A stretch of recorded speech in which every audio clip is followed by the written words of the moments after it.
Good morning and welcome to Barletta, Italy. We're here on the northeast coast of Italy for the 2023 World Rowing Coastal Championships. 450 athletes from 32 nations spread across over 200 crews in 7 boat classes competing to be the 2023 World Rowing Coastal Champions.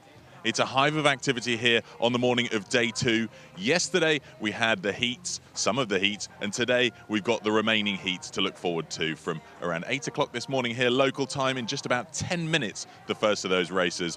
We'll run heats all the way up until around 3 o'clock this afternoon before we get into the first B finals of the weekend. The B finals for the women's quad, the men's double, and the women's solo. Conditions here, you can see beautiful, sunny.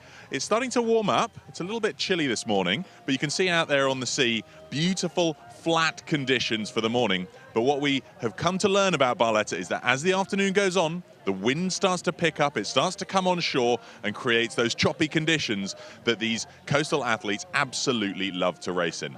Loads to look forward to as we get into day 2 here, the remaining heats and the first of the B finals. And then tomorrow, we've got the remaining B finals and the A finals for all 7 boat classes. So it's a really exciting weekend as these coastal athletes get themselves set for a weekend of coastal racing.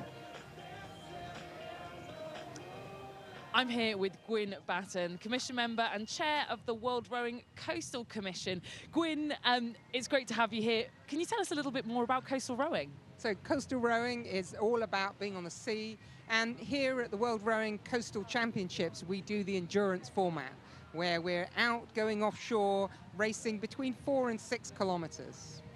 And I mean, there's been a real spotlight on this type of rowing. What makes it so fascinating and perhaps, you know, I guess to fight the obvious, what makes it so challenging? Yeah, so I mean, I think the histrionics of the sport is it comes from the traditional fishing. It comes from needing to pilot, you know, ships into port. So the skills of being able to row on the sea have stem back to a long time ago. And what we're trying to do here is we're trying to add those together, turn it into a sport. So we have a type of boat which everyone from all over the world can manufacture those boats, come together and race, because many of the coastal rowers around the world row in different types of boats. So what we have here in the format here is we have a mass beach start with 18 boats starting off that beach. They'll go out 1 kilometer to the first buoy, and you've got to get there first. If you want clean water around that first mark, you need to race really hard for the first kilometer. Then it's round the cans, we've got a chicane in there, and then back up onto the beach and sprint up over the finish line. And it just seems to get better and better every year. And here in 2023 in Barletta, is there anyone that you've particularly got your eye on over the course of this weekend? Yeah, we've got quite a few returners, former world champions who came through with coastal, then gone on and had successful careers at the Olympics in flat water, and then coming back. So we've got quite a few of those. I'm not going to name any names because I know that the commentators will pull those out, but we've got some great racing and some really skillful athletes. Amazing. Well, great to hear from Gwyn there. And now we've heard from Gwyn, let's hear from some of our athletes how they would describe coastal rowing. Can you describe coastal rowing in one word? Well, we're fun. Mid. Yeah, that's good. Carnage. Chaos. Great! Adventure. Waves and one. High tide. Waves and sand. Can you describe coastal rowing in one word? Chaos. Chaos. Chaotic. Wild. Exciting and unpredictable. Wild. Wait. A big experience. Exciting. It's fun. Exciting. Crazy. Carnage. Coastal rowing in one word. Arbenig. Quickly, can you describe coastal rowing in one word? Phenomenal. To race a coastal endurance race, you need some amazing equipment. And these boats have been fine-tuned with a load of adaptations to make them exactly that. Amazing for coastal racing. Here we've got a quadruple scull that has a few adaptations that I'm going to take you through. Firstly, there are loads of different hull shapes out there. This one has a curved back bow, but it's still quite close to vertical on the front edge. That means that it can slice through the waves that little bit better. As we move past the leading canvas, or the deck, you can see that there are a few adaptations, like this one here, which is called a wave breaker, that you can lift up or put down, depending on the expected surf that could crash into the front to stop it going into the boat. As we move through the boat, you can see the pretty standard runner and rails for the seat, gates, shoes, waterproof speakers so that they can hear the coxswain, and then pretty standard format all the way down. The boat's 10.5 meters long, which is standard specification. It's 1.30 meter wide in the middle, but plenty of space you can see on the decks here for the athletes to be able to jump in and out of the boat to make sure that they have a clean and safe entry and exit. Some of the cool equipment we've got here for the coxswain. This boat doesn't have a fin. It's got a fin combined with a rudder. So this fin you can see here is retractable and can be turned by those levers to steer the boat. As we move towards the back of the boat, we've obviously got the coxswain seat here, and then we've got the life jackets, which obviously need to be kept on board to make sure that the athletes are safe as they're racing. Now, with all coastal boats, they have an open back, but you can see an adaptation here. This lifts up to let the water out of the boat, but when they need to go backwards or if there's any wash coming from behind, it automatically drops down so that it stops any water washing back up into the boat from behind. So that's the boat. Now let's have a quick look at the course. The first turning point is nearly 1 kilometer away. It's 1,250 meters away, in fact, and they make a right turn around the first turning point to go 850 meters to the second turning point, before a few chicanes of around 300 to 500 meters through a total of 7 turning points coming back into the finish for a combined 4,000 meters in the heats and the B finals. When it comes to the A finals, those turning points turn into 10 in total and a total of 6,000 meters. So an immense distance they're covering here in the Coastal Endurance. Beautiful scenes now as we come to the live pictures this morning, just before the first heat of the day. So we had a packed day of racing yesterday, 7 races in total, Group A of the heats, and this morning we get started with Group B. First off is Heat 1 for the Coastal Men's Solo. 16 boats lining up. Only the first 6 will go through to the A final, so tough competition. Need to be in that top 6. The rest will go through to, places 7 through 12 will go through to the B final, and the rest, the remaining 4, are eliminated from the competition. So all sorts to play for here. Looking at Adrian Miramon Quiroga, the world champion from last year. So a lot of eyes will be fixed on him. He's here representing Wicklow Rowing Club of Ireland. Nationally, he's from Spain, and we saw him competing and winning the World Beach Sprint Finals just last weekend here in Barletta in the men's solo. An immense coastal rowing athlete, huge depth in his racing in both the beach sprint and the endurance variation. There goes the buzzer. Let's see who we got here. There's Chris Back from Next Level Rowing USA, world champion from last year in the beach sprints. He struggled with a little bit of food poisoning last weekend. Certainly impacted his performance. He wasn't through to the quarterfinal rounds last weekend, but look at this. He's out front, and then in the bottom right of this picture, that's Yuri Suchak from Austria, from the Austrian rowing team. So it looks like Yuri Suchak on the bottom right, and then pushing out for the front, that's Chris Back from the USA. So we'll see how they get on here then, up towards the first turning point. The course, the 4K course for the heats and for the B finals. They move on to the 6K course, as I was saying earlier, for the A finals.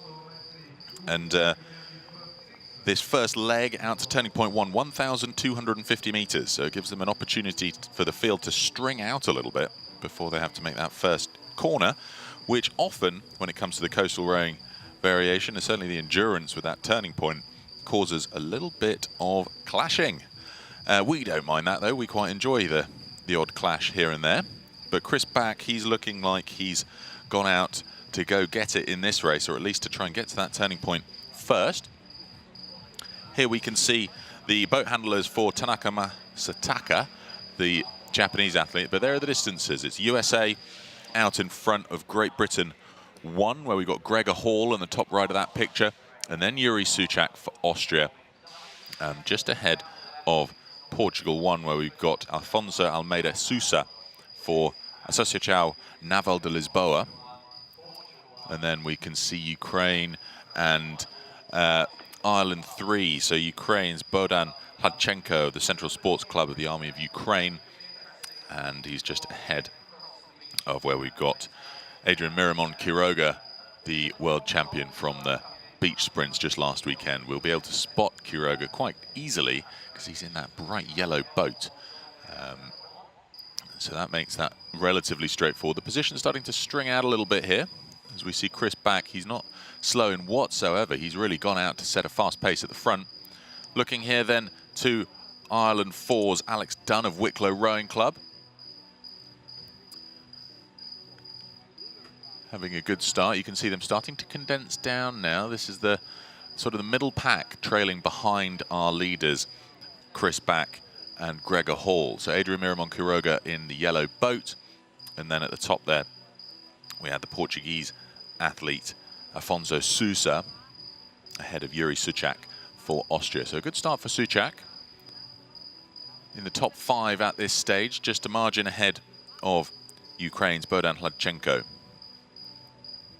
Field starting to really string out. This is the reason that they have that first turning point so far out. Slightly different format to that we saw in Oeiras, Portugal 2 years ago in 2021, which was awfully exciting, where there was a 4-knot current crossing the course, which meant for that first turning point a huge challenge to actually get around it cleanly.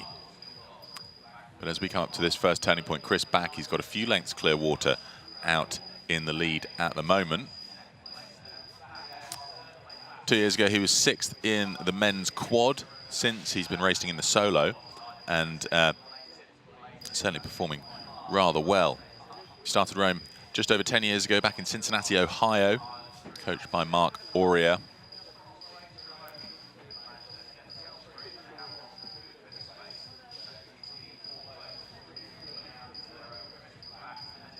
But the interesting thing is going to be to see what Quiroga does in that yellow boat. He's the world champion of last year. He was 3rd in 2021. I do remember that race. He capsized at the first turning point, got back in his boat and still got a bronze medal.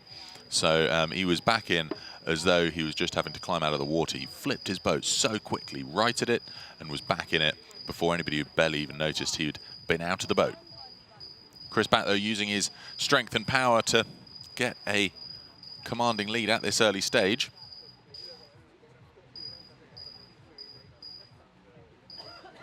So we'll see how they all settle into this race pace now that they're coming up towards the first turning point. They've then got a right-hand turn, and the organisers have put a second turning point just 80 metres after the first turning point is turning point 2, just to round off that corner. So it's not so much of a right angle that causes some of the clashing. They've got a slightly rounded corner. They're about 50 or so metres, or Chris is about 50 or so metres away from this first turning point now. Ah, he's on it.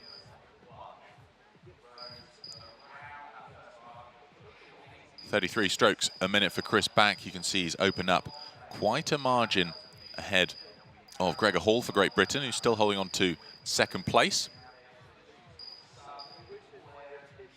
Quiroga some way behind now, but he's only got to get into the top 6 to get his place into the A final. Afonso Sousa for Portugal around in 3rd place, then Miramon Quiroga. Here comes Suchak for Austria.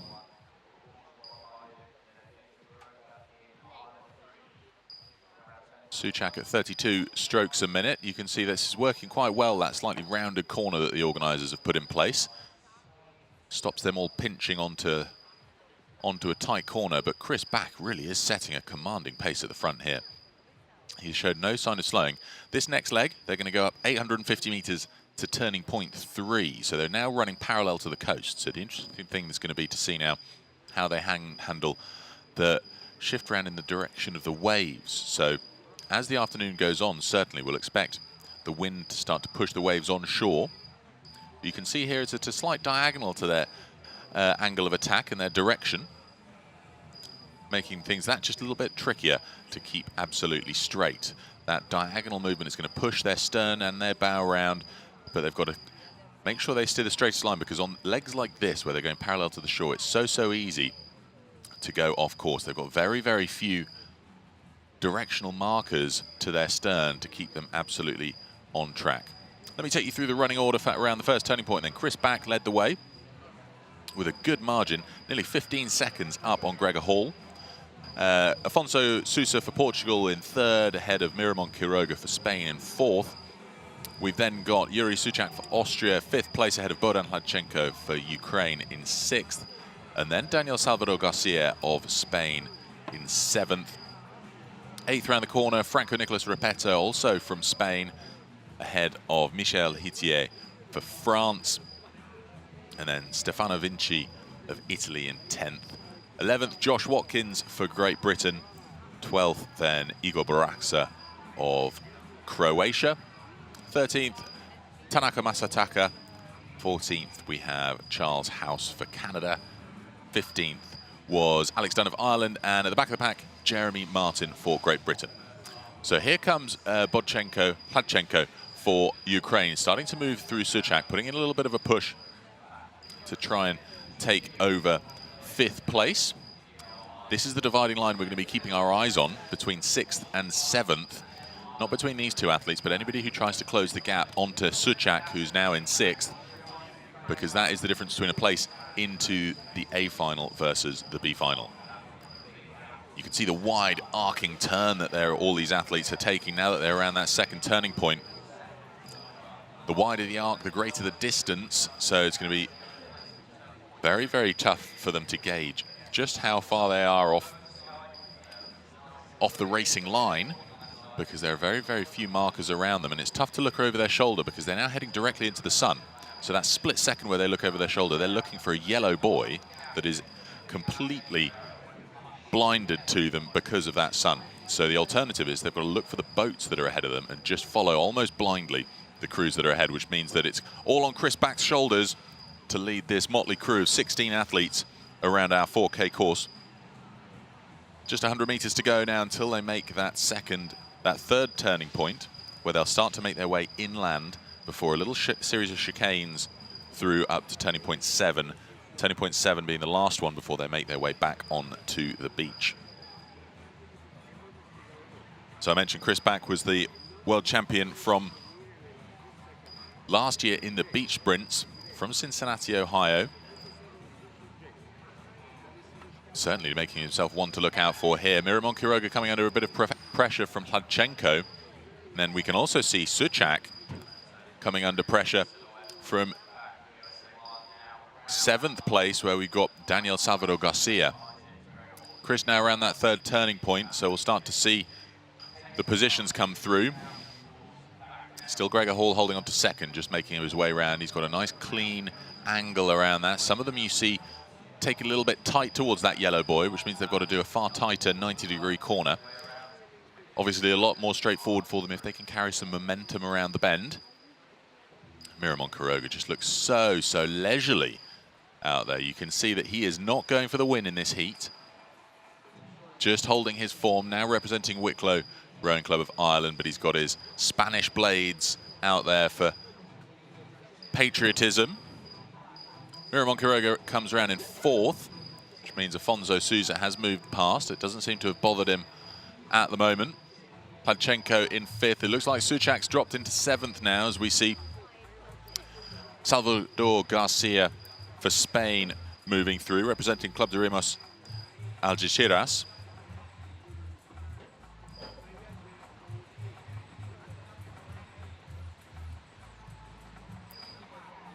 It's a good steady pace from him.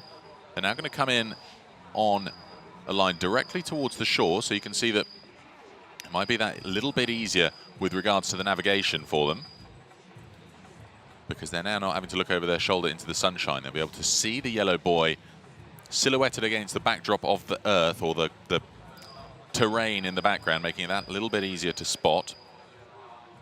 And then they'll start to pivot back round towards the finish line, with a little chicane past turning points 5 and 6 on their way back in. So the main bulk of the distance now done.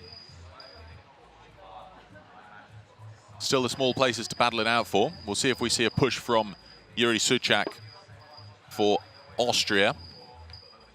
Austrian rowing team. He was due to only be racing in the solo this weekend, but because of a spot of illness in the men's double, Lukas Hasanovic has had to drop out, so Yuri's stepping into that boat as well, racing with Wolfgang Siegel in the men's double for Austria.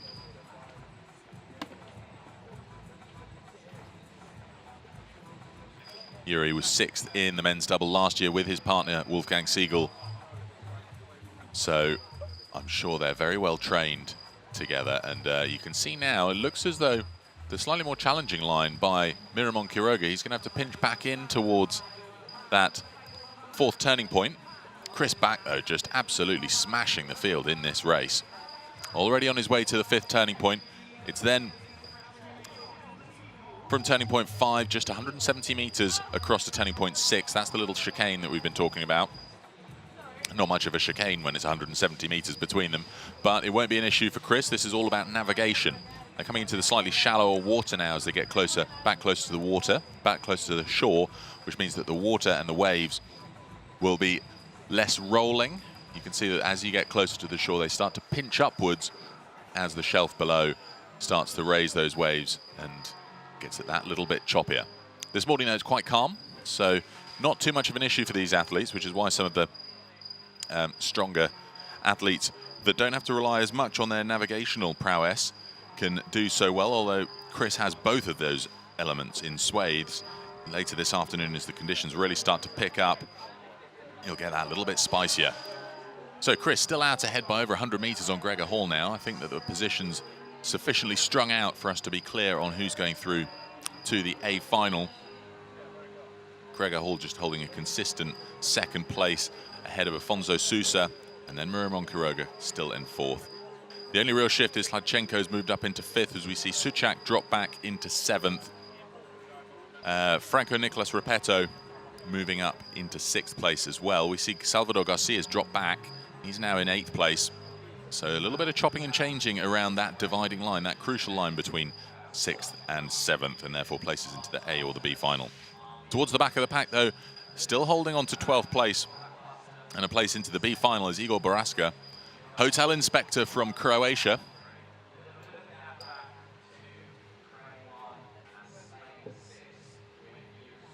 He's here now, 53 years of age, competing alongside some of the young bucks born in this side of the millennium. So 30 years their senior at least.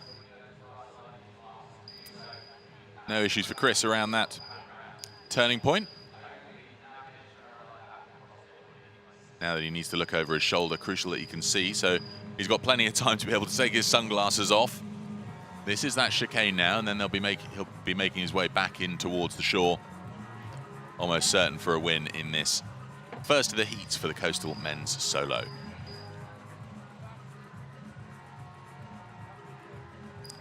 Great to see so many nations competing in this World Rowing Coastal Championships, 32 in total. We've got the likes of Michael Knowles from the Bahamas competing. Many athletes from Spain and particularly from Ireland. Huge depth of field in the Irish coastal rowing scene. Beautiful mix of colours there. Miramon Quiroga, Spaniard representing Wicklow Rowing Club of Ireland. Slight entanglement there coming round the buoy. The sharpest of the corners, but the field now so spread out that I don't think we've got any concern of clashes. Beautiful overhead scenes here of the coastline in Barletta.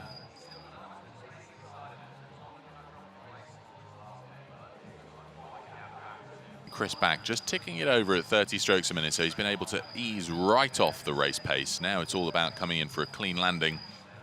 And the process here, if you're not familiar with it, is he'll come up onto the beach, his boat handlers will grab hold of his boat, and I think with his lead here, he'll just have to make a slight jog up about 50 meters worth of sand through the finishing line. Always exciting when you can have a full beach start and beach finish when it comes to coastal racing. In some of the recent coastal championships, you see all sorts of sea starts, sea finishes, but at least here the crowds on the shore will be able to watch the winners make their way up the beach. And of course, if anybody incurs a penalty, they have to incur that penalty in the penalty box on the shore. So you're only allowed to cross that finish line when all penalties have been expended. But as far as coastal conditions goes, this is pretty much perfect for the flat water rowers. Only a marginal current, which is going from southeast to northwest ever so gradually through the course of the day. So what we'll see in that first leg is some of the boats getting pushed northwestward. And the more experienced coastal athletes will be able to spot that and navigate the straightest line possible instead of being pulled by the current in a wide arc.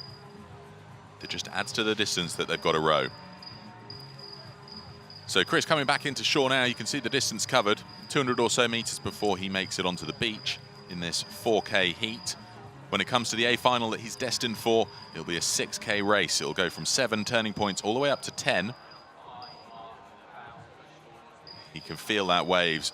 His experience from coastal rowing just growing with every year, and certainly at the beach sprints, those waves being so crucial to the return leg coming onto the shore. These athletes all now have a natural feel for it. Cracking race for Chris back. We'll find out though how Yuri Souček's getting on. He's the one in the danger zone, currently in 7th place still behind Franco Nicolas Repetto from Spain, here representing Raspas del Embarcadero.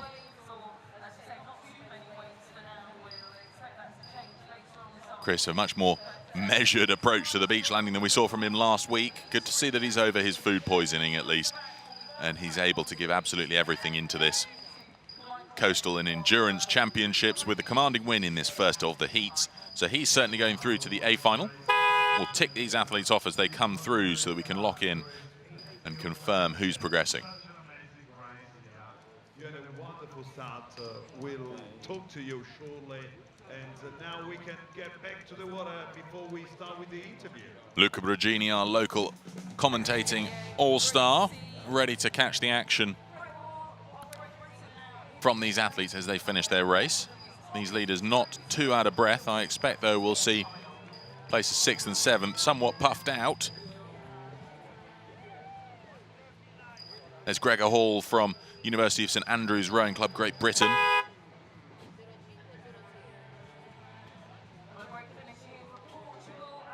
And that's Portugal's Afonso Almeida Sousa from Associação Naval de Lisboa, holding on to that 3rd place. So a cracking race from him. There's Miramon Quiroga, Wicklow Rowing Club, Ireland, starting to come through thick and fast.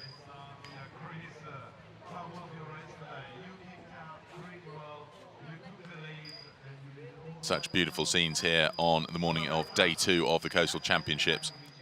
You can see the immense area required, the boat park on the right of this picture. Hundreds of coastal boats spread for the various different boat categories that we've got. Solos, doubles, and quads. Just about every different variant of boat manufacturer and boat maker here, and blade and oar maker, to make sure that these crews can create their perfect combination of equipment for the racing ahead. Some prefer the wave-piercing bows, some don't. Some prefer boats with fins, some don't. Lots of different options, but all having to meet the specification of the World Rowing crew boats.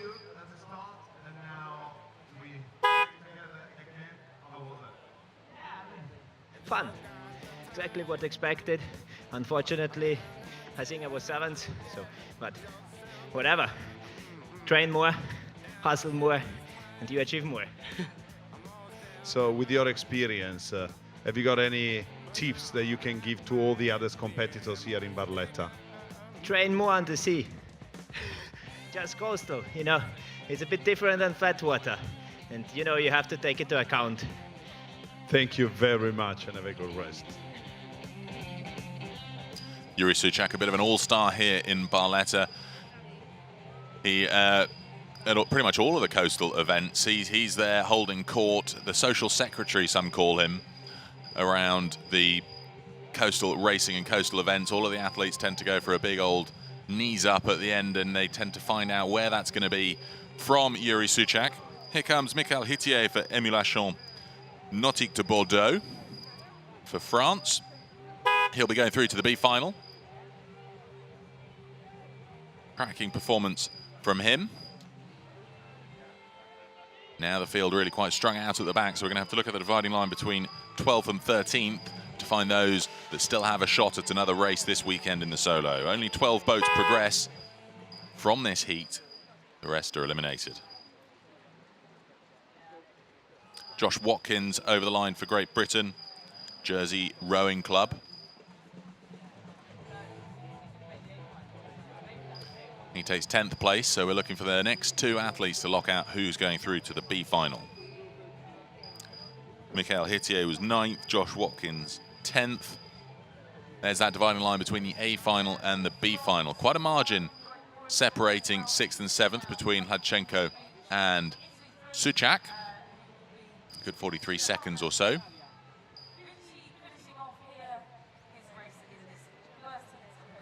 And here we have Italy's Stefano Vinci. So that's 11 rowers through now. Just one place left to confirm who's going through to the B final, and then the rest will be eliminated. Barletta had it for the early stages of the race.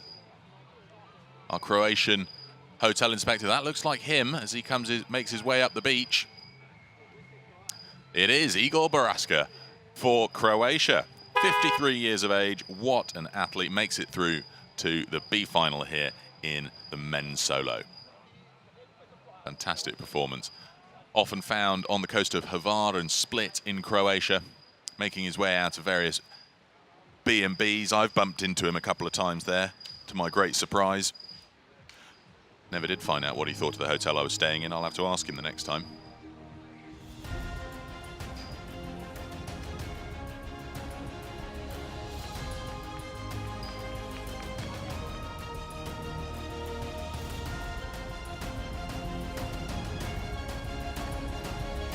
Cracking highlights here from that first race of the day here on day 2. Chris back, absolute domination. You could see from the start he went for it towards that first turning point. It's one of those strategies. You either take a wide arc for safety to avoid any clashing, or you punch out quickly, get that early lead, so you don't have to worry about clashing when you get to the buoy. Tricky thing is, I'm sure many people do have that same approach. Next up though, we've got the first heat for the men's coxed quads. 13 boats taking part. 9 to go through to the A final. The rest go to the B final. So nobody eliminated from this heat.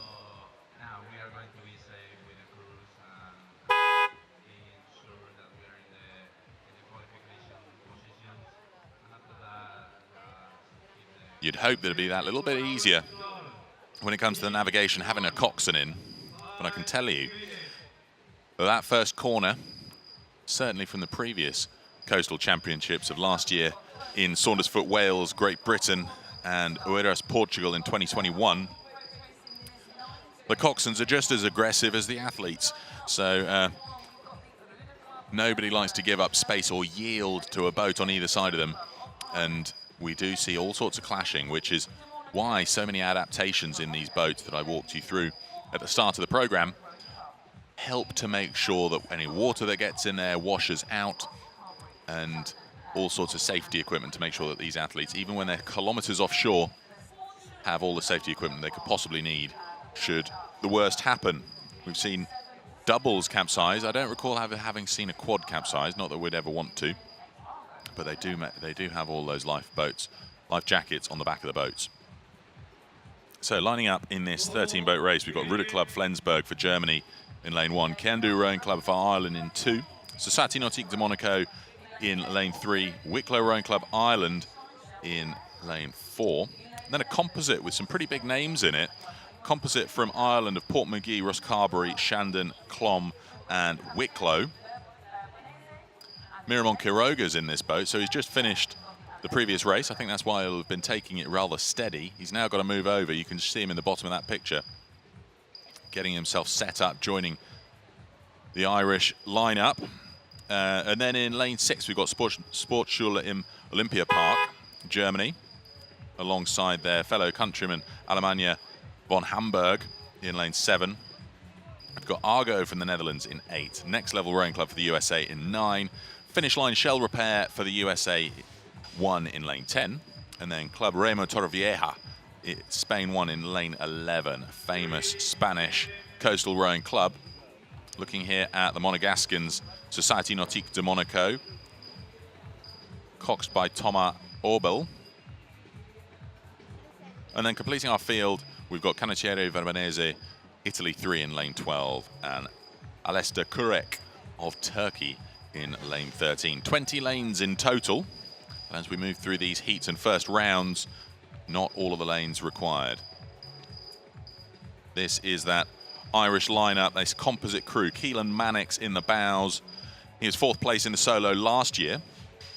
Quiroga won that last year, but you can see here that's Miriam Sheehan in the coxswain seat. Depth of expertise in the Irish offshore rowing means that their navigation is second to none. What we typically see is the Spanish huge field from Spain turning up at the coastal events. Absolutely rapid at the starts, the finishes, but the navigation, it is typically the Irish who have the navigation absolutely nailed. Straightest lines between turning points, best reading of the currents and conditions. So that's why Miriam Sheehan is in the coxswain seat of that boat. Ronan Byrne from the Ireland International Flatwater squad has been making waves in the coastal scene. And then, of course, Adrian Miramon Quiroga, the world champion from the solo last year. No, the world champion from the solo in 21. No, 2019 he was the world champion. And he was the world champion just last weekend in the solo beach sprint. So huge field. I'd expect that Ireland 4 composite crew to do rather well. This is Germany. Confident crew here from Germany in the Sportschule im Olympiapark.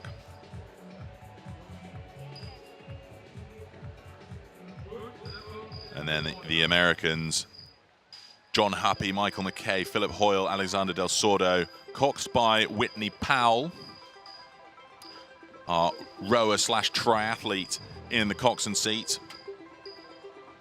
I was chatting to her earlier. Slightly chilly this morning, but she's not fazed by the temperature of the water.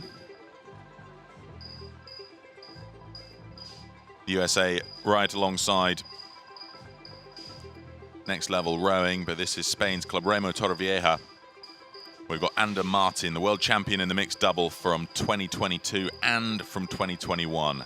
His partner, Esther Britta Zamorano, racing in a different boat this year. So we'll see how the split of that mixed double spread some of the experience.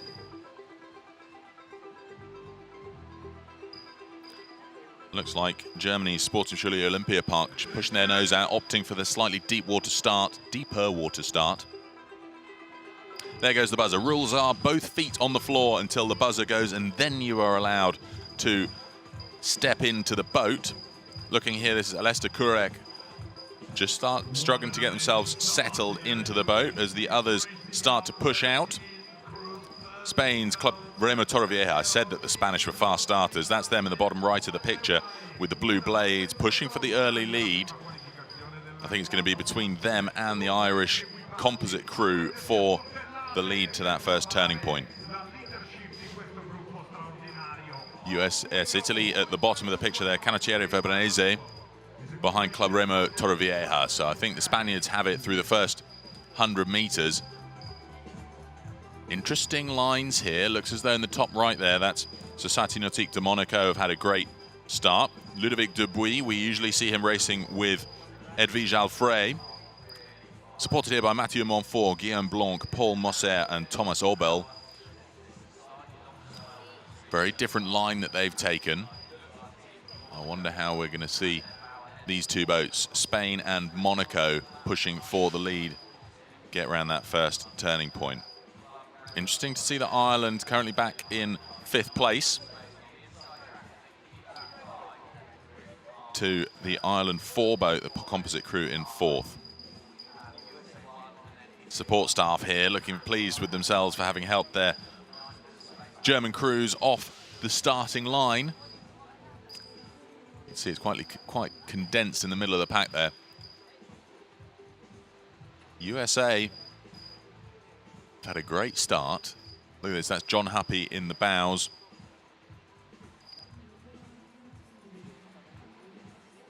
Let's see how their splits turn out when they come around this first turning point. Very, very wide at the moment. It's only 1,250 meters for the first turning point. I'd expect to see them start to converge here, but I think they're trying to be safe and avoid any clashing, because once quads lock together, very, very difficult to squeeze them back apart. Monaco now start to take the lead here. Ludovic Dubuis in the bow seat. Immense coastal athlete.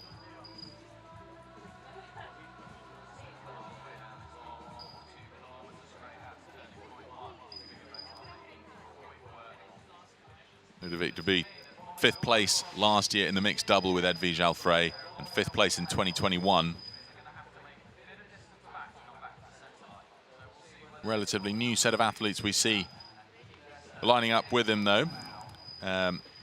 Mathieu Montfort we've come across a few times, so no strangers to coastal rowing this bunch. They're starting to push out to a length up on Spain. These boats, 10.5 meters long. Tough to gauge precise distances because the wave's buffeting them about a little bit. But we can see there's Ireland 4 now, starting to make their presence felt. Just in the top left of that picture, they're currently in 3rd place, starting to move up. I said earlier, it's 9 through to the A final. They're going to start converging on this turning point. So let's see what we get as they start to make that change in direction. They at least won't have to worry about staring into the sun. That's the coxswain's job.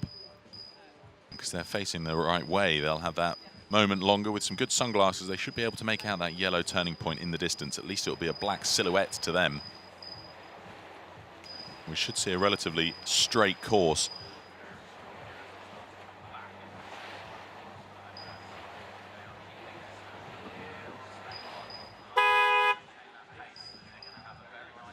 So coming around the turning point now, we'll have some splits in a moment. They'll be going a fair bit quicker than the solos of the previous race, but look at this on the bottom of that picture, just not letting those leaders get away. We've got Canottieri Veronese for Italy 3. Now they start to squeeze together a little bit more. This is going to be interesting. Who's going to yield to the wider corner just for safety's sake?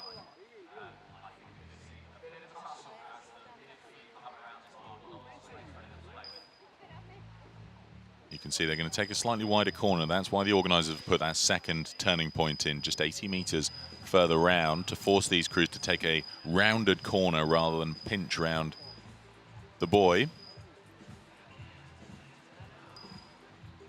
Cracking start for Société Nautique de Monaco out in front. There's our first clash. That's going to push the stern around for the Veronese boat. USA, John Huppy's crew of Finish Line Shell Repair, a little bit of a tangle. Not the most devastating of corners that we've seen in coastal rowing, so I think nobody will be too upset with that first corner, but they pinch around again as they come to turning point 2. The coxswain's on the outside of that corner, not yielding whatsoever, and here's a lock up. This is going to be difficult to untangle, especially with boats bearing down on them from behind. Looks like it's Ireland 4 in the bottom right there who got a little bit tangled. You can see them because of Adrian Miramon-Quiroga's. He's in the stroke seat with a blue suit on compared to the rest of them. Slightly mismatched because they are a composite crew.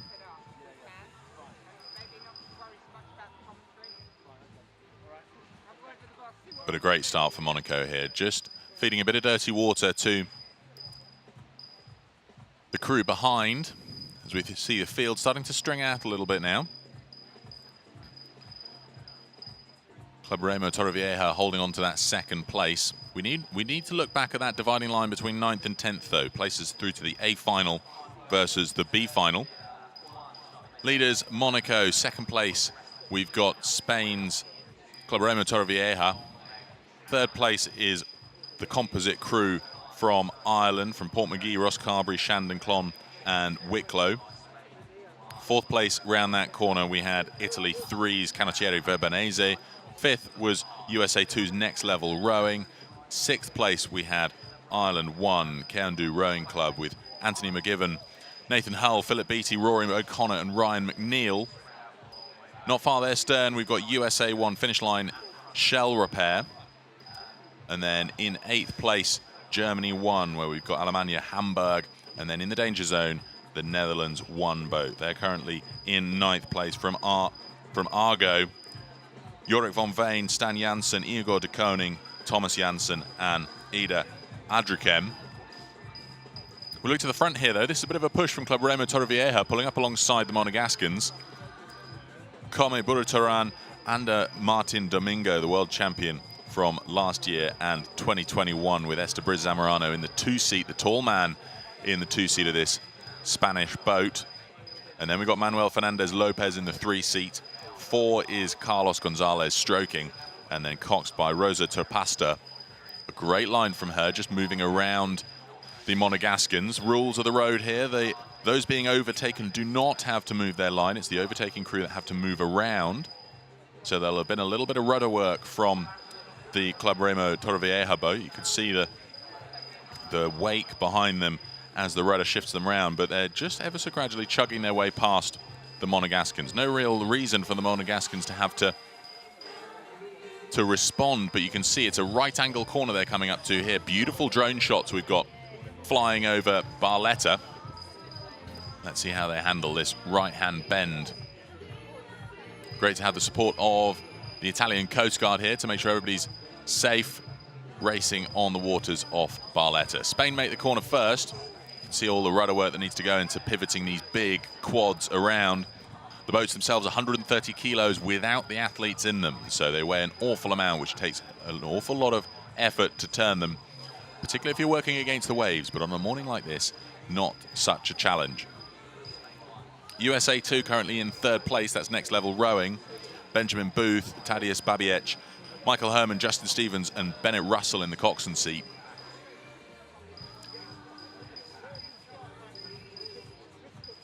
Making their way towards turning point 4 now. This distance, 480 meters, as they head back inland.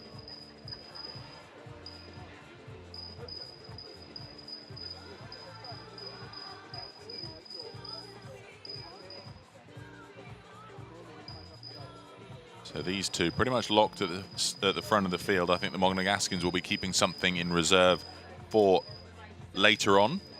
We've got the A final for this boat class, the mixed, the men's coxed quad, tomorrow at 4 o'clock in the afternoon.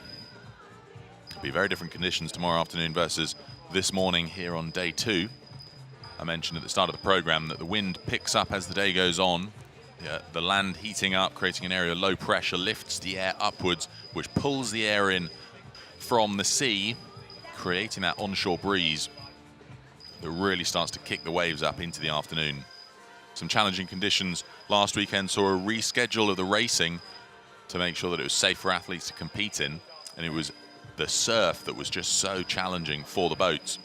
That's what we can expect to see as the day goes on.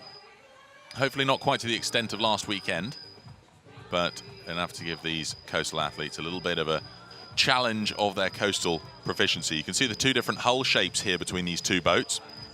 The Leaders Club, Remo Torrevieja, with a wave-piercing bow. The Monegaskins without. A wave-piercing bow is where the leading edge points forward as it goes down towards the waterline. That will give them an advantage over that long straight where we saw them move through the Monegaskins. But it all turns around when you come into the shore. You don't want a wave-piercing bow when you're heading in towards the beach, because it can start to dig into the sand depending on the pivot of the boat. So things could turn around again. It certainly worked for them in that long 850 or so meter leg between turning points 2 and 3. Now we're into the chicanes. No real change in the positions at the front. Netherlands still holding on, clinging on to 9th place. Just 13 seconds ahead of Germany 4, where we've got the Sportschule im Olympia Park, Paul Schauschule. That combination of Lawrence Bosser, Hendrik Piersnack, Marcus Albrecht and Theo Krug, coxed by Emil Hennes, will be looking to try and put in a bit of a sprint finish to overhaul the Dutch as they come in through these chicanes. Tricky stuff when there's so much turning to be made. Getting these quads past each other, not as straightforward when you've only got a couple hundred meters to do it in. So here's that dividing line between 9th and 10th we're looking at here. Tough to get a clean read on it. The boat's quite condensedly packed. That's Germany in the danger zone, though. They'll be looking to move up through the Dutch.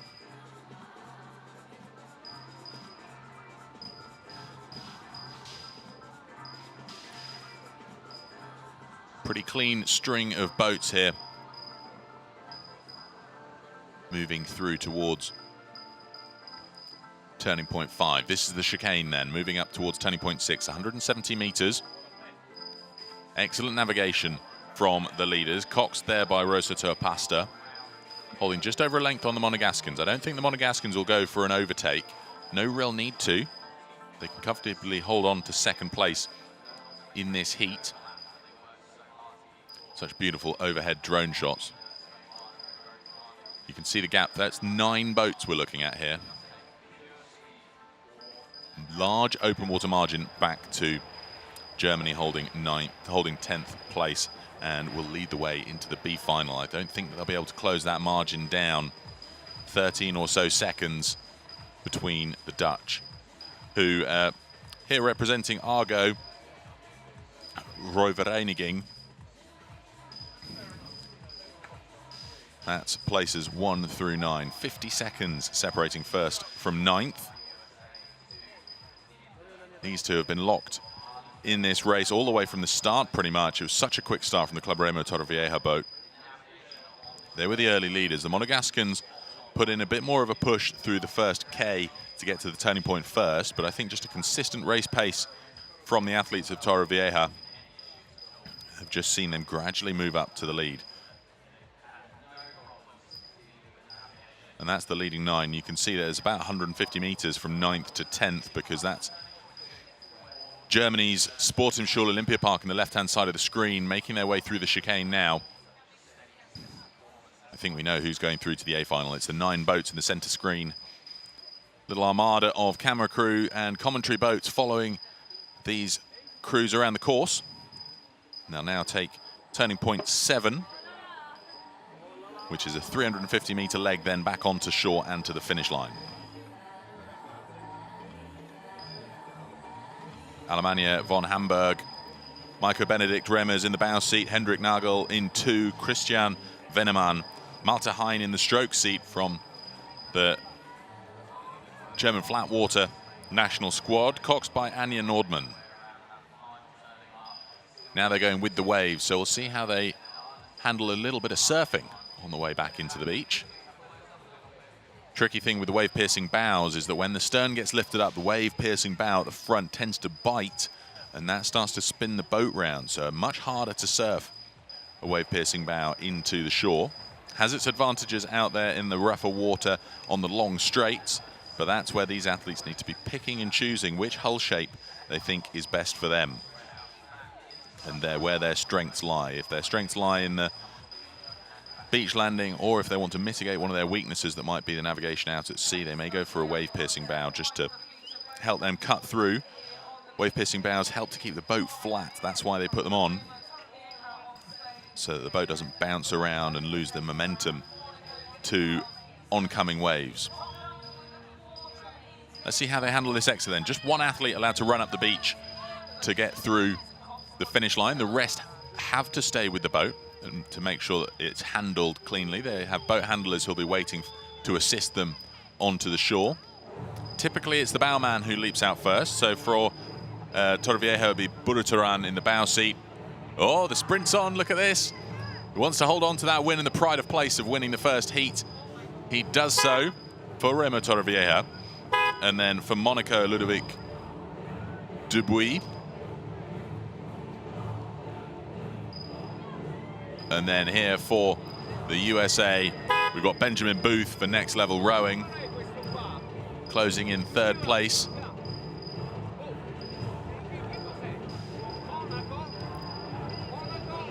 6 more to come across the line to lock in the A final. That's Keelan Mannix from the composite crew of Portmagee, Rosscarbery, Shandon Clon and Wicklow. And then Ireland's McGiven. Cracking race from them. The Can-Do Rowing Club.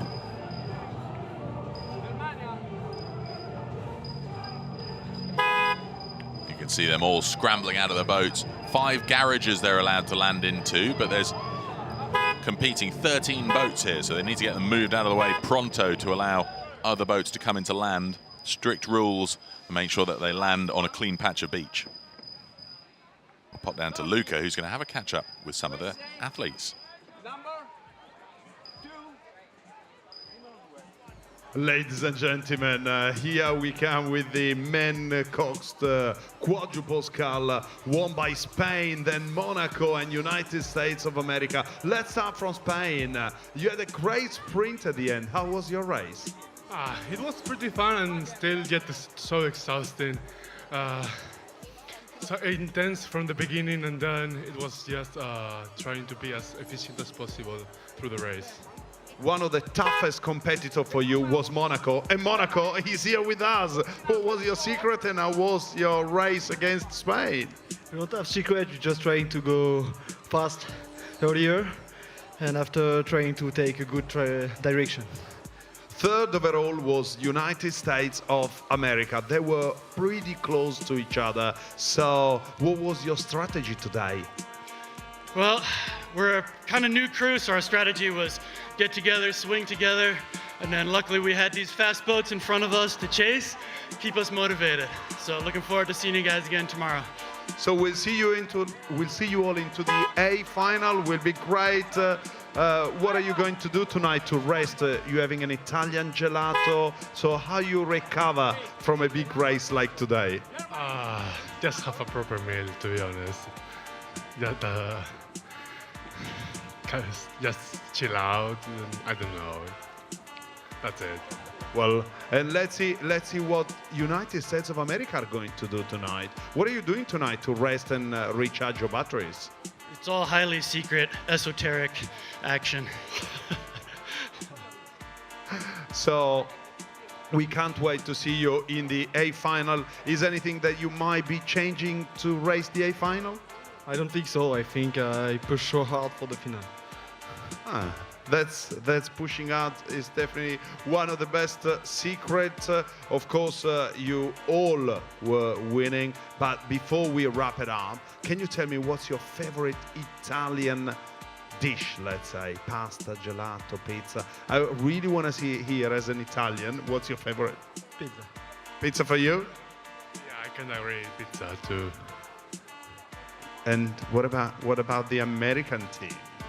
Pasta, molto bene. That's great. Thank you very much to you all. Thanks to Luca.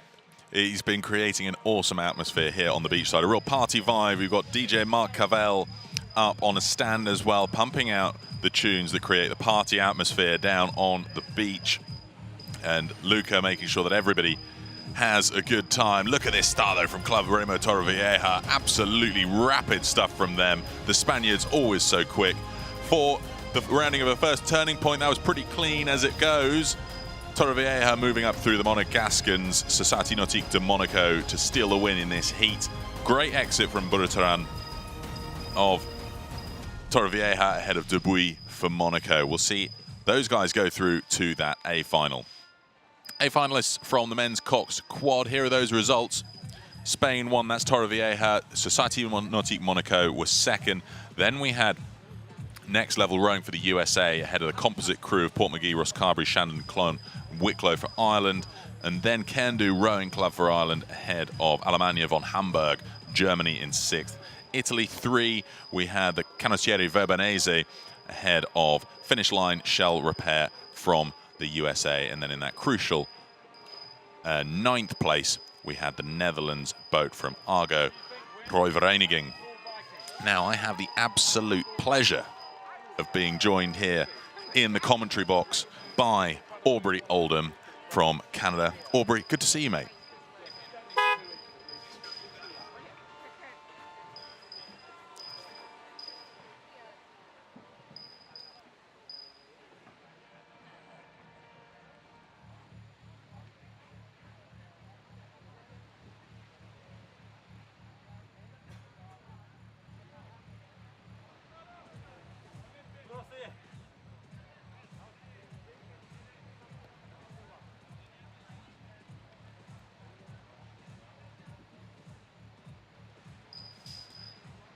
Let's try that again. Aubrey, are you coming through loud and clear now? Coming through loud and clear. Thanks for having me on today, Pete. It's great to be back and commenting on the mixed double, hopefully, or at least before it. Yeah, that's great. I mean, so you're racing in the mixed double with Sarah. Yep. How's your prep gone to get to this stage? Prep's been going pretty well. We didn't have the best showing last week, but we're looking forward to a good race today. It looks like the wind's going to be picking up like yesterday for our heat. We're going to be in heat 3 of the event, so there's going to be 6 through. We're looking at the first heat coming up next, so we're just going to get a good look at who's going to be coming through. Yeah, first heat coming up now. You can see them getting ready, and obviously we saw you racing last weekend in the beach sprints. What's different for you guys when it comes, aside from the run down the beach, what's different for you guys when it comes to doing a start for the endurance variation here? For the endurance, the start, so they have either the water start, which is more traditional for coastal rowing, and then they've got the beach start, which they started doing a few years ago. And the beach start, there's no running involved in it. Both athletes have to stand with their feet firmly on the ground. So the judges will be looking for anyone getting their foot in before the go sound, and there's penalties involved with that if you do. But the boats are basically kind of jostling for the line, so you're going as deep as you can, safely still be able to get in the boat. So there's a bit of a trade-off. If you got some longer legs, you might be able to step into the boat a little farther out and get yourself the edge. But the boat handling crew here is just as important as in the beach sprints. So you've got to get someone or 2 people here to be able to handle the boat, keep it level. And the waves right now are very calm, so it's not a big issue. But if you see the waves like yesterday in the later races, and you'll see hopefully later today and tomorrow, those boat handlers keep the boat straight, and there's so much jostling at the line. We saw a big clash in the one race in the men's double yesterday between the Italians and the Spanish, I believe, and that led to a big penalty, but that was right off the line, ending both crews' hopes of making it through. So you have to stay away from the other crews as much as you can. That's it, isn't it? It's all about a clean race is the only way you really win it. And but we see some people take such aggressive lines. Just looking there, though, at Jackie Kittle and Matt Dunham, world champions in the mixed double last weekend of the beach sprint. That would stand them in pretty good stead, wouldn't you say, Aubrey, for this race? But we'd probably expect them to do quite well, even though it's the long distance now. I think so. I think the long distance definitely benefits the more conditioned athletes, which both of them do have that Olympic pedigree. So we know that they do have the engine for any conditions. They're still new to beach sprint or coastal rowing in general. So these flat conditions should favor them, as well as some of the other crews newer to coastal who don't have the chops necessarily to handle those conditions as easily. That being said, that they did show themselves extremely talented winning the mixed double in the beach sprint format, so I'm expecting them to do very well here. And part of that was down to Matt Dunham's just sheer speed on the beach. I mean, we were commenting all last weekend on just how fast he is on the sand. Must have been a sprinter in another life, but that won't be an advantage for them here on the water. But you're right, they've got the depth of that Olympic pedigree and flat water training, and these are perfect conditions for them. It definitely is, and we'll just see how that goes. And then it could come down to a beach sprint. Matt could get his legs going again at the finish. We haven't seen too many tight races yet at the finish line, but it is amazing how after 4 kilometers or 6 in the final, some boats can be within a second at the line. Tight stuff. Now we have got Luca, who's down there on the beach, who's going to have a catch-up with a couple of the athletes.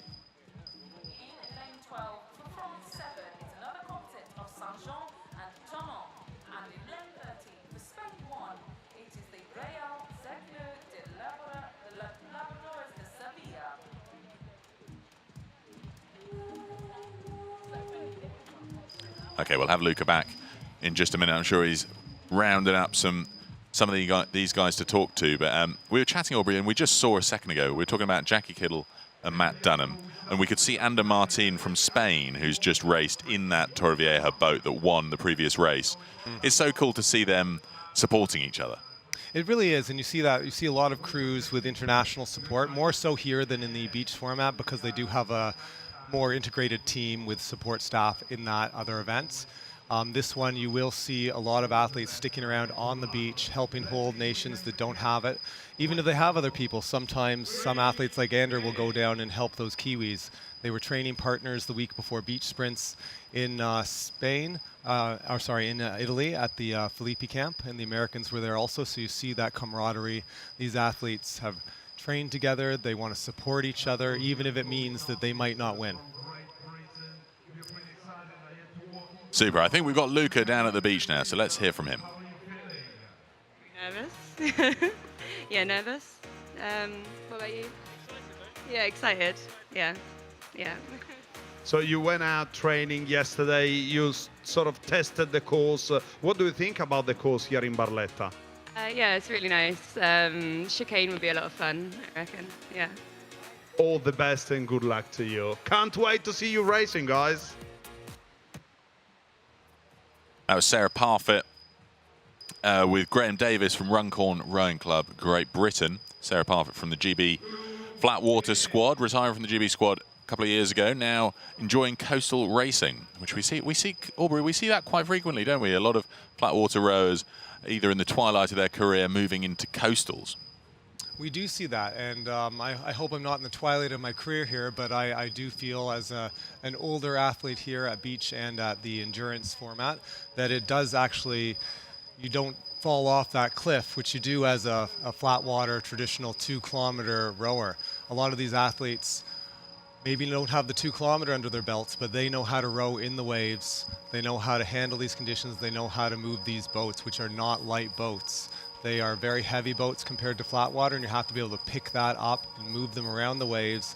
You have different challenging conditions going around the buoys, even in these flat conditions, flatter conditions.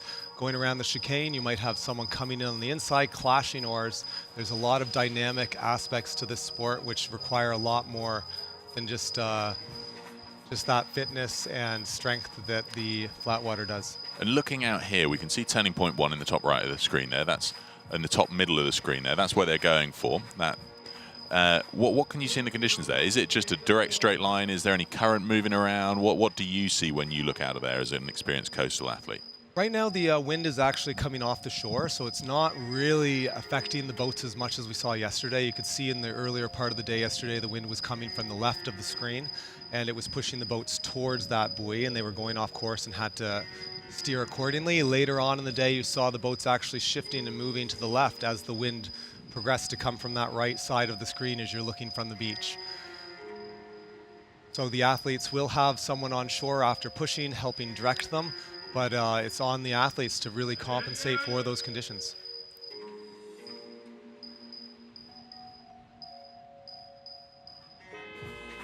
There goes the buzzer. Nobody wants to get a penalty. 2-minute penalty if you step into your boat early. So they'll all be looking to make sure that they get off to that clean start. I think we can see Jackie Kiddle and Matt Dunham from New Zealand in the middle there. Who was that? It's really hard to tell who's who from that bird's eye shot. It looks like this, the ones who got slightly tangled there. Club Real Mediterráneo de Málaga, Marta de las Heras Jambrino, and Mario Garcia Beltra. And we have on this close to us in that last shot, we had Spain looking like they had their bow just ahead. Yeah, that's Spain 1's Patricia Rojas Aznar and Amanda Gil Camacho. But France 2 current leaders. A good start for them. Pierrick Ledard and Marine Delano in the middle. Not much of a lead at this early stage, ahead of a composite crew from Saint-Jean and Tonon. Jean-Simon Carivin-Pic and Véronique Couvrier. So it's interesting to note, Peter, we're looking at the boat speeds. And these boats, it's almost like we have two races going on. We race to the first buoy because of that tighter turn. So these boat speeds are actually comparable to the beach sprint, which is only 500 meters. Yeah, so they're putting quite a lot down, considering it's a 4K race. The beach sprint's just 500 meters. And if you go out, expend all that energy, they're just going to be battling the lactic for the remaining 3.5K.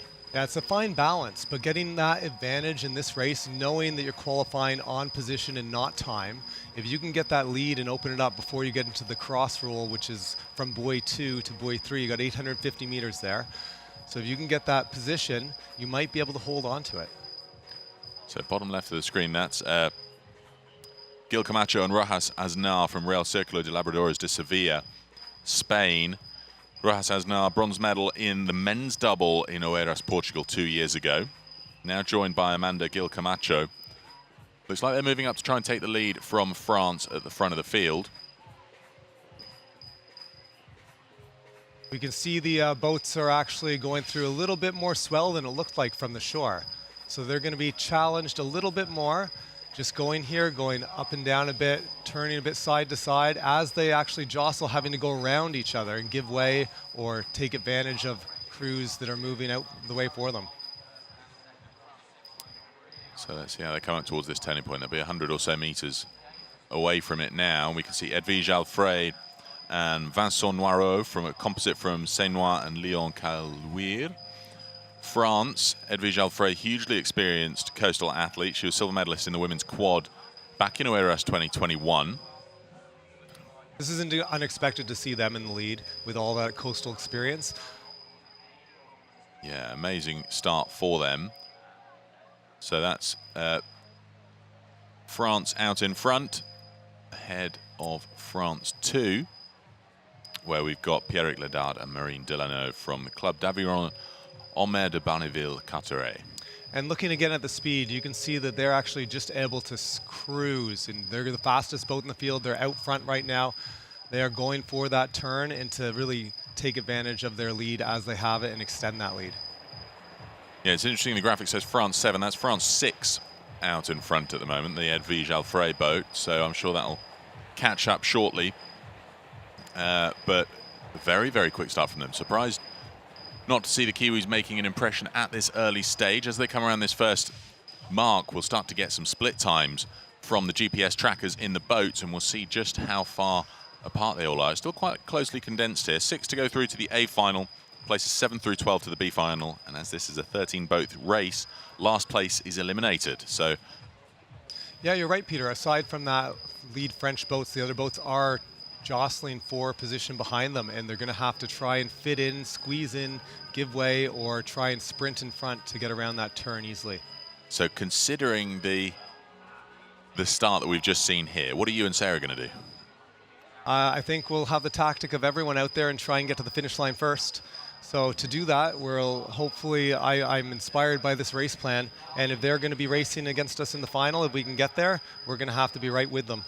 Yeah, you're going to have to, because I suppose one tricky thing is with the distances we're looking at here, if somebody gets away from you, it's quite tough to know how far you've got to close down, and you know, when you're then facing into the sun.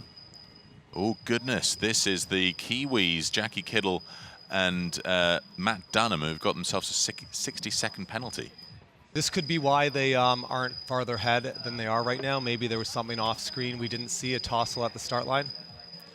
But that is a massive penalty when you consider the margins that you typically have. That's a place in the A final, probably out of reach now. It could be, especially since we're looking at top 6 only advancing through this heat. So that could actually cost them a medal here.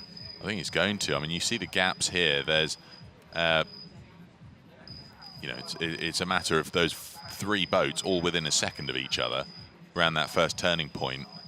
They won't, the tricky thing is they won't know that they've incurred that penalty yet. So when they come to get out of the boat, thinking that they're in a position, they'll be called over to the penalty box. Looks like we have a tossle here between Spain 4 and the other crews lost their Toblerone, so we can't quite see.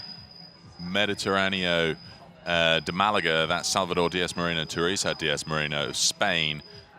Teresa in the stroke seat there, she was world champion last year in the women's quad, so she'll be frustrated by a tangle coming around that second turning point. You can see there that they're still in competition because they're in fifth or sixth place. And a crab for Matt Dunham here of the Kiwis.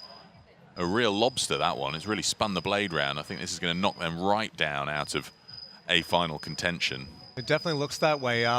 They could look at the bright side, consider that they didn't break the oar at least, so it's not just Jackie having to row the entire rest of the race, but this is definitely devastating for the Kiwis. Yeah, look at this. Now they're just thinking about getting back up to speed. And it's a lot to get these boats going again when they come to a complete stop. But Edwige Alfred and her partner Vincent Noirot from Seine-Noir, Leon Calouir, what a cracking race for them. They really have gone after it. They do, and sometimes the lead crew, unless they have that experience, can go a little off course in the second leg as they're trying to find that buoy on the horizon. But this duo will definitely be taking the straightest line possible, and everyone else will be just following them. And just look at the sun there. You can't see it at all, can you? We cannot, so hopefully they're able to see a little bit better from the boat, from the water level. It's so tough. And how much will they have considered the fact that they won't be able to see it looking into the sun? What they do have in the background is the harbour wall and the marina behind them. So I guess they'll be gauging off that, which is a slightly bigger silhouette, whether they were aiming for halfway up the marina wall or the very end of it, if they're not able to see the buoy. Yeah, Vincent and Bao there will have studied the landmarks during their training. They've probably been at least twice on the course, once or twice around each time. So they do have that landmark on that pier there to be able to follow if they can't see the buoy. Right, let's take you through the running order then. Around that first turning mark, we had Edwige Alfray and Vincent Noirot came round it first, and then it was Gil and Rojas for Spain's Real Circulo de Labradores de Sevilla in second place. Third was France 2, where we had France 2's Pierrick Ledard and Marine Delano. I think some of the French GPS numbers might have got a bit muddled up, because that's definitely Edwige Alfray and Vincent Noirot. France 6 out in front rather than France 7. And then in fourth place, Diaz Marino and Diaz Marino for Spain's Real Club Mediterraneo de Malaga. Fifth place, Italy 2, where we've got the Rowing Club Genovese, Tommaso Rossi and Eleonora Nikifor. Seventh place, we have Spain 3, where we've got the Real Club Mediterraneo de Malaga. That's Marta de las Heras Hambrino and Mario Garcia Beltra. Eighth, so that's the key dividing line then between a place in the A final and going through to the B final. So despite their really fast start here, Aubrey, they've continued to pull away from everybody. They've finished that 850-meter segment, now starting to make their way back inland. They really are, and it would be curious to see the boat speeds comparable along that second leg of the course. But they're leading by over 9 seconds here on Spain. Looks like they had a good turn there. Spain didn't even stop rowing, so maybe this is their chance to catch up. I know yesterday, around this second turn, the crews were getting out of that cross chop and into some swells in the afternoon. They could actually ride a little bit, but it doesn't look like there's too much here, so it's just going to be keep plugging through these conditions. So there's France 7's Jean-Simon Carré-Vempic and Véronique Couvreur from Saint-Jean-and-Tonon, a composite crew from France. They're just out ahead of Germany 1, Malte Hein and Karina Hein from Alemannia von Hamburg, Germany. Yeah, they've also been rowing the coastal circuit for years now together.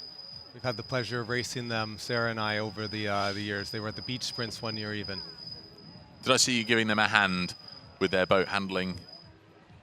Was that yesterday? Yesterday I was helping with the men's double, so not this duo here, but definitely with some of the other crews. And that's, like we were saying earlier, that's part of the beauty of the sport, with the different countries assisting each other, and we've been helped by them over the years as well.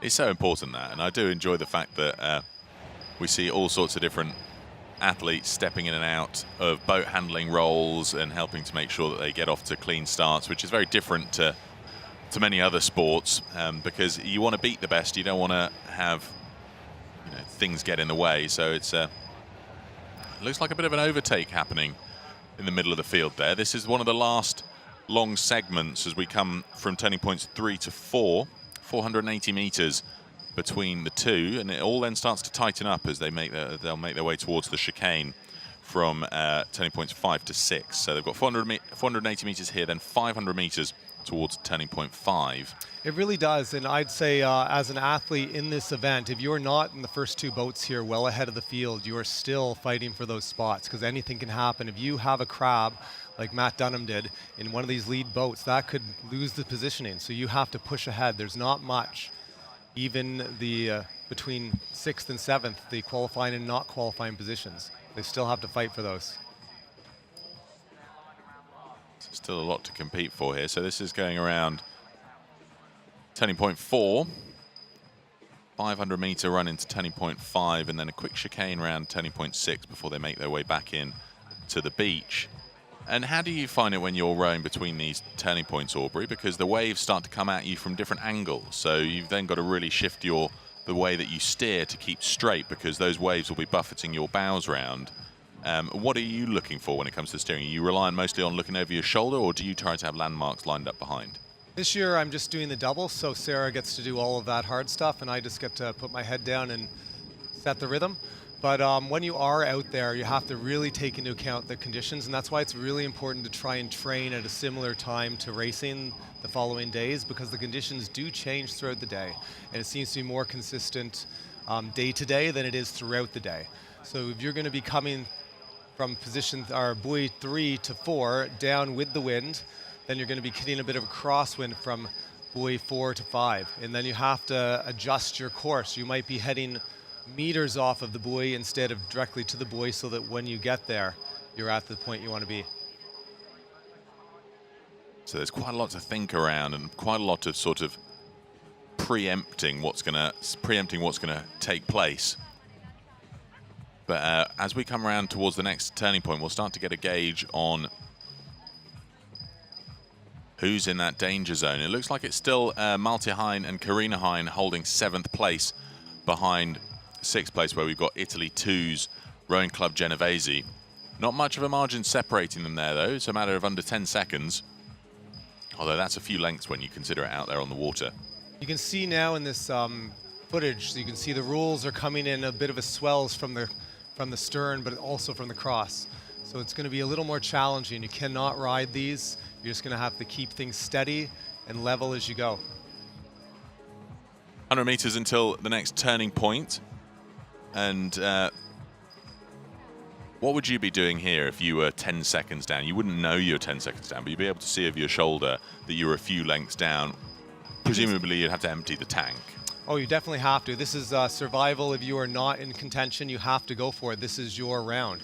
You eliminate any possibility of the podium finish if you're not in that A final.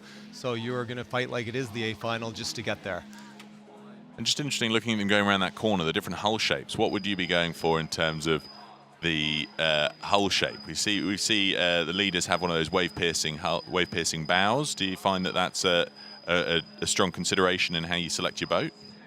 I think the consideration is more variable depending on the bigger conditions. In these conditions, I think that the hull shapes are fairly similar for it. It just depends on the preference of the athlete for the comfortability in the boat. So you will see the Swifts have a rounder bow. The Filippi's, the traditional hull, has that piercing bow, which does cut through the waves, which could, in the choppier stuff, give a little more drag, but in this condition, it actually just helps keep the boat a little more level as you're going along. So I don't see an advantage over one or the other in this event right now.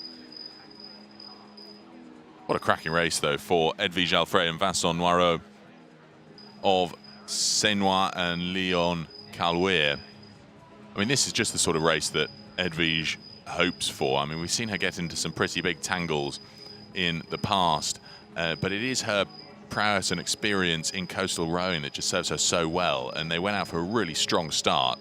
Quite a brave approach to it, because that's relying on strength and conditioning more so than her expertise on coastal rowing, and she'll have known that there are some big caliber athletes out there in the field who have probably gone for that fast start where they're trying to maximize their strength and endurance, but it's certainly paid off. Yeah, it's definitely paid off for them, and she is just a class of the field here. She's having an amazing year, some good results, great results at Europeans, good results this year at beach sprints, and again, we're seeing her. This could be a year for even a world's gold in the endurance for her. And this is the first of the heats. Who have you got in yours, Aubrey, and what goes through your mind when you prepare for that race, knowing who you do and don't have lined up in your heat? In our heat, I have to review. I've got so many names in my head from all of the heats here, but I do know that we have our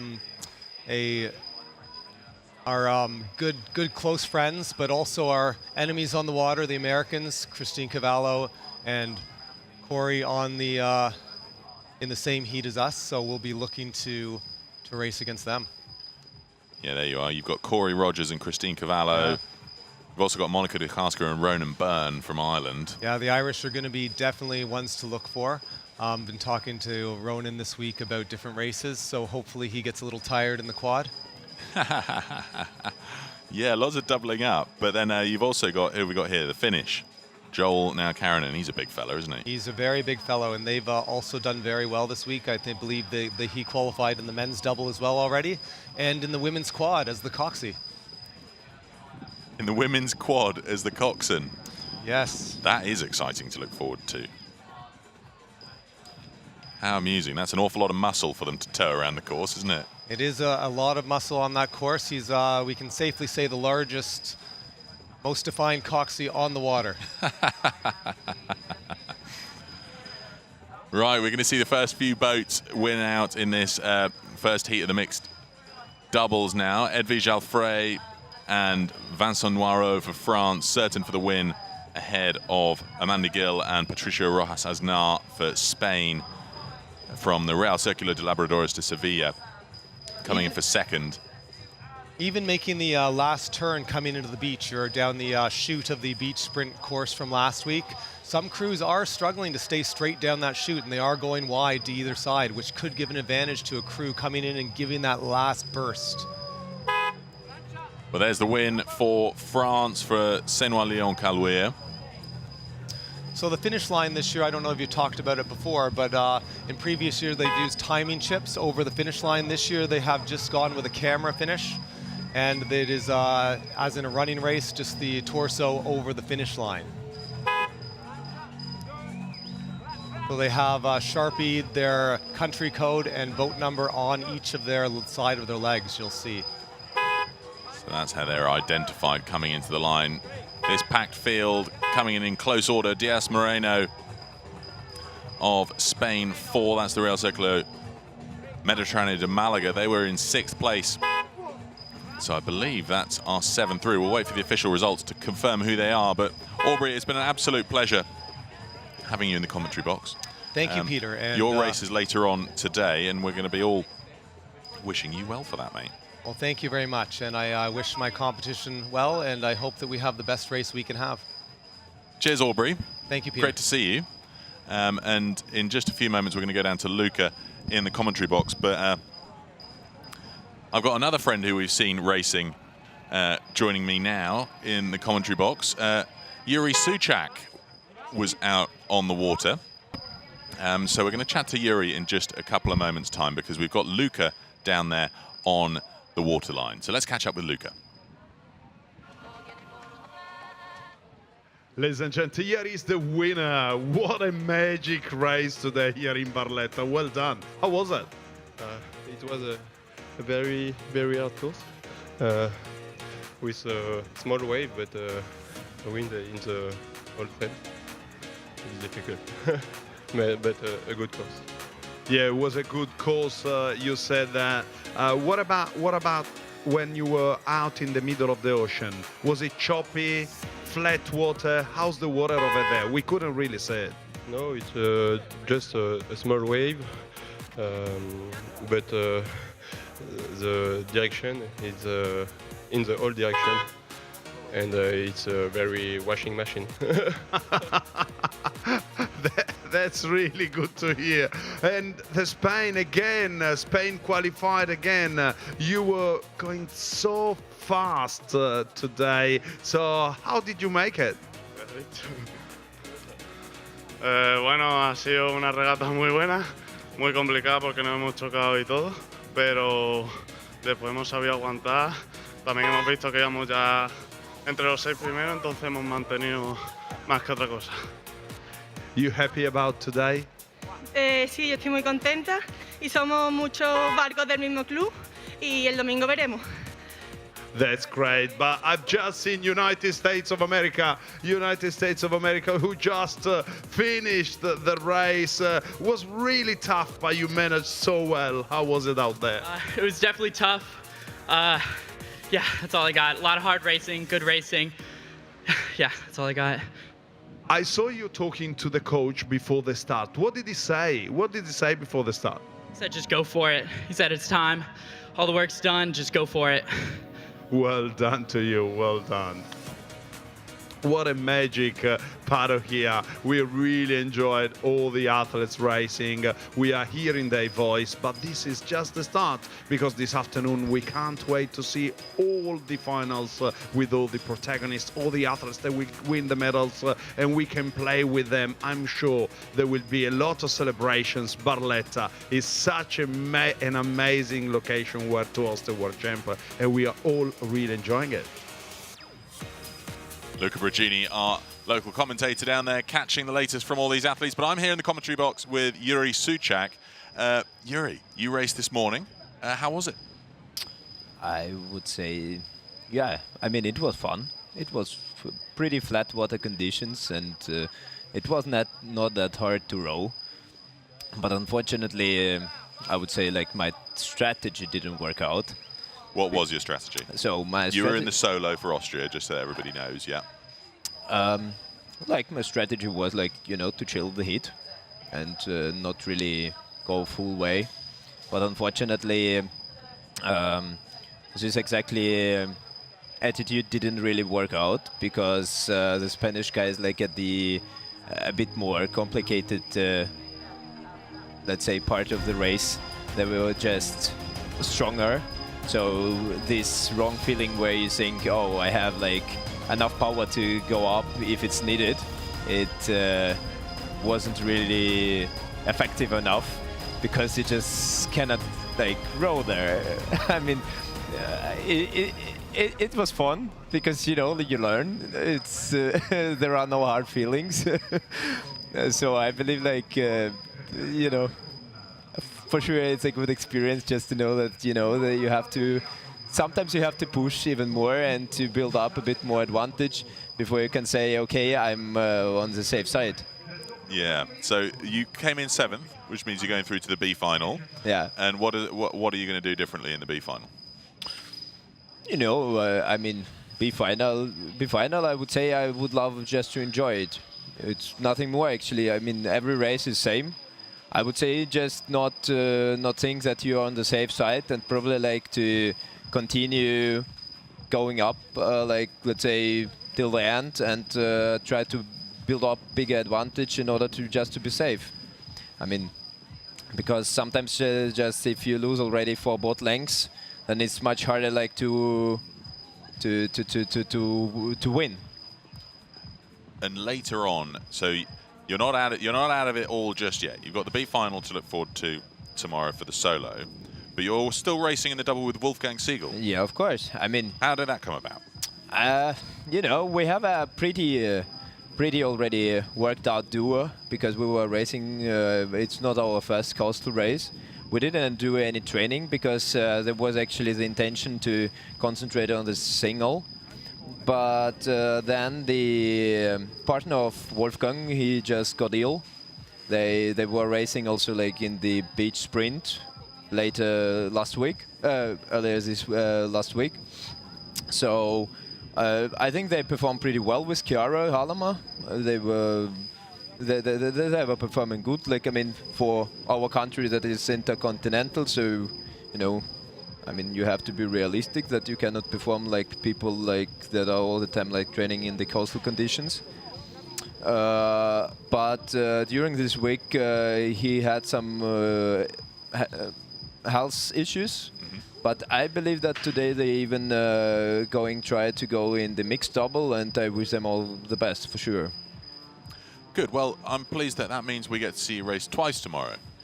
Yeah? Yeah. So poor old Lucas is out, but it means we get Yuri twice, you and Wolfgang in the men's double, and yourself in the B final for the men's solo. And I'm just looking at the timings. So will you'll have a... What's the weather going to be like when you're racing tomorrow? It'll be morning time. In the morning, I think it's going to be pretty similar weather like it was today. I think it's just... I mean, I was really happy about Final A, just to go there, because apparently they're going to be just nice conditions, nice coastal conditions, and, you know, like, to have races in true coastal conditions is kind of funnier if you have a heavy boat.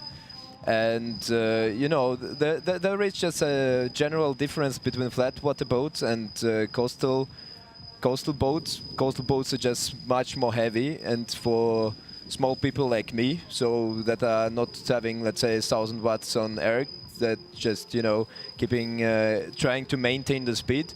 You have to accelerate like all the time the boat, and not really maintaining like it's really easy in flat water, so on the fingertips. So I was really hoping like exactly to experience this, let's say, coastal boat in the coastal conditions. It would be like just fun. Yeah. But I believe like that we look at the timetable, it's around the midday already, the double sculls, yeah. So I believe like to that time there are supposed to already to be some waves. Yeah, well, we'll keep our fingers crossed. Now we're done with the morning schedule of racing. We've got a slight gap in the program before we come back to you from 10:30 for the first heat for the women's double. That'll run us up until lunchtime. So we're going to have a brief break in the program, and we'll catch up with you then. But for the moment, we'll say thank you to Yuri Suchak, the Austrian rowing team. It's been a pleasure hearing from you. Well done in your race this morning, and best of luck for your racing tomorrow. And for those at home, we'll catch up with you in just under an hour. Thank you.